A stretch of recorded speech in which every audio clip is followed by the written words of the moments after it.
Punjab assembly का एक और इजलास तनाज़ात का शिकार। पुलिस ने दरवाजे बंद किए, तमाम रास्तों को सील किया। अरकान के एहतजाज के बाद ऐवान के दरवाजे खोले गए। नून लीग ने दरवाजे बंद करने का इल्ज़ाम स्पीकर पर लगा दिया। अता तारड़ बोले, असम्बली में परवेज़ इलाही के गुंडे और मुलाजमीन मौजूद हैं। मलक अहमद खान ने कहा कि ये इल्ज़ाम परवेज़ इलाही के माथे का दाग है।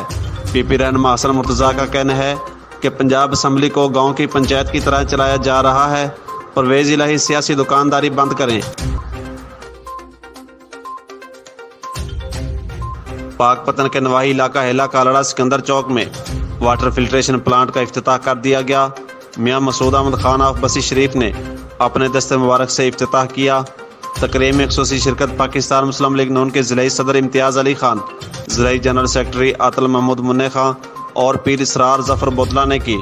इस मौके पर मुअज़्ज़िज़ीन इलाका बानी सिकंदर चौक हाजी मियां नूर सिकंदर खां मंडल, मियां इसरार मसूद खां मंडल भी मौजूद थे।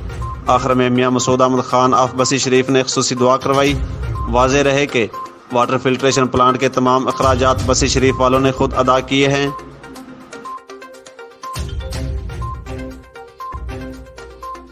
पाकिस्तान तहरीक इंसाफ की रहनुमा शीरीन मज़ारी की गिरफ्तारी पर प्रेस क्लब खैरपुर टामी वाली के बैर पीटीआई के कारकुनों का एहतजाज। कारकुनों ने इम्पोर्टेड हुकूमत के खिलाफ शदीद नारेबाजी की। मुकामी रहनुमा रौशैद महमूद और राना मोहम्मद आसफ ने कहा कि हुकूमत के दिन गिने जा चुके हैं, हुकूमत बुखलाहट का शिकार हो चुकी है।